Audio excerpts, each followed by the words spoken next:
Hey, can I get in here? Your name's not down, you're not coming in. But wait, I've got a brick stage pass!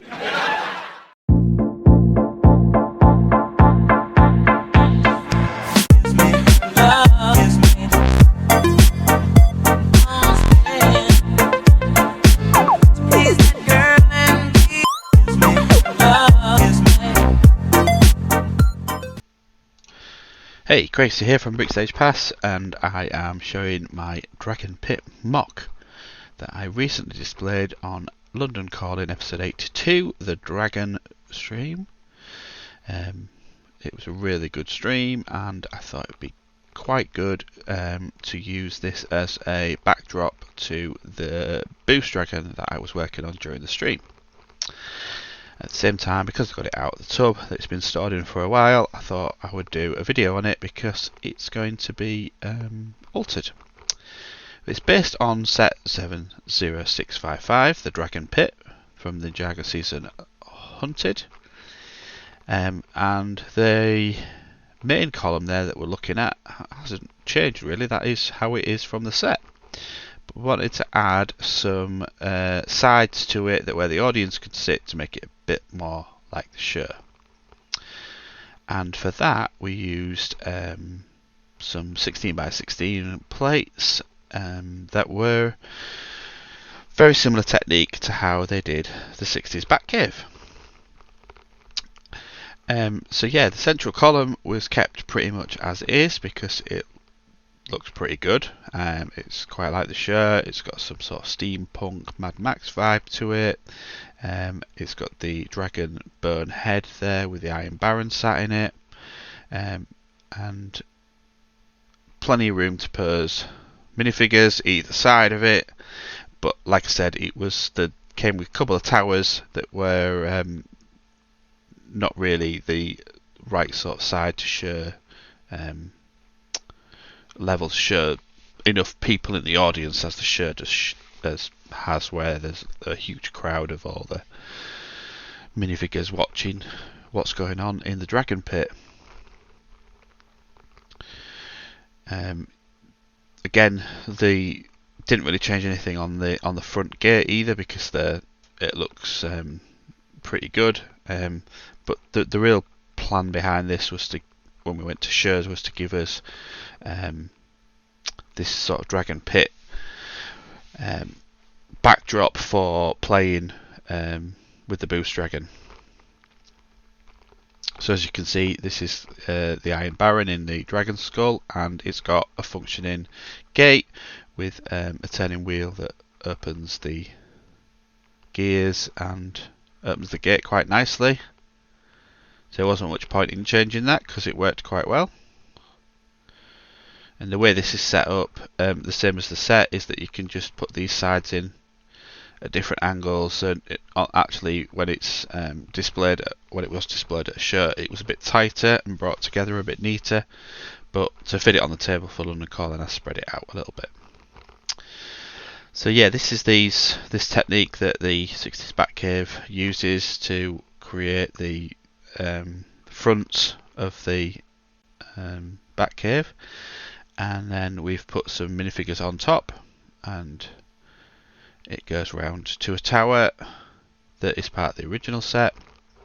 And you can see there that there's some serpentines, some Nindroids, some Stone Army. We wanted to include a lot of the figures from all the seasons rather than just a few of them. And then you've got some of the cast of Hunted, and this cool dragon. Don't know if this was called Rocky, correct me if I'm wrong, but he was really good in the show. That came with the set, so I haven't really done anything with that one. We've got some more figures around here. We've got the Time Twins, we've got some of the Misaka tournament elements watching, we've got the ghosts on there. Just like to add them in, there's Jin from Skybound, and then on the other side we've got a few more of the Skybound characters with Cole and Zane behind them, and Some more of the tournament element figures. And again, we've lifted that tower up on this side here, but it still functions the same as the original set. It's just more in line with the audience, whereas before that was sat quite low to the ground. And if you put a minifigure on, it's got another little feature that allows that to drop into the pit.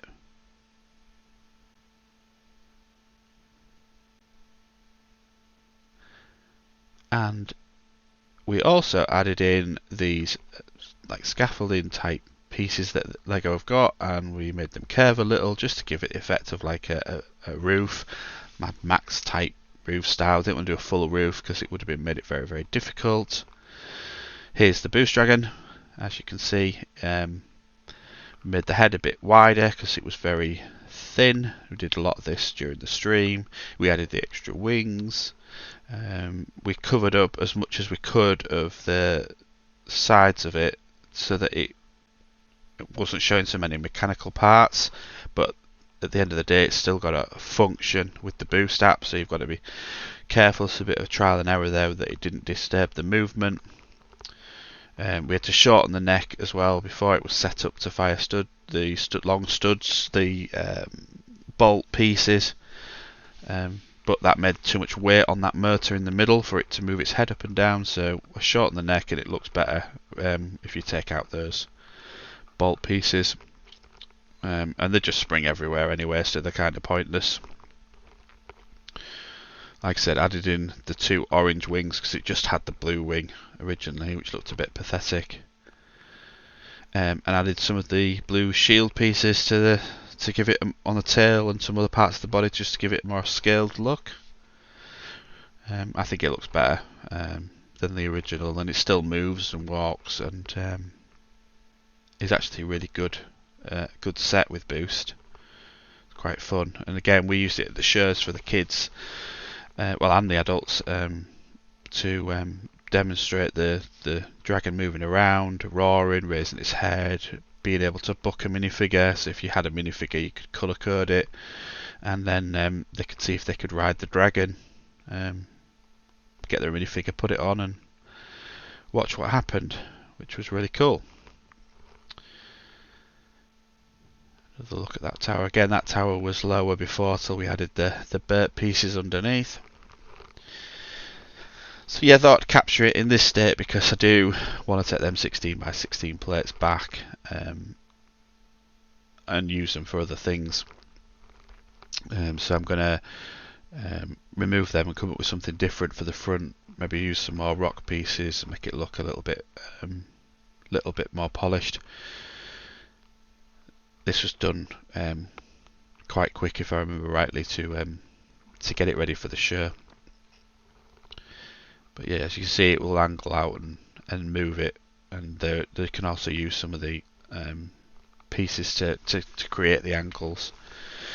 I also think that there's like 2 or 3 rows of minifigures is not quite enough, and it might look better if it was slightly short of those sections, and they went back 4 or 5 just to give a depth of crowd. Maybe have the crowd elevated up, so the front row is lower than the second row. Have it all staggered back. So I'll probably show a video of that when I've changed it. It is going to be part of something else that I have planned as well.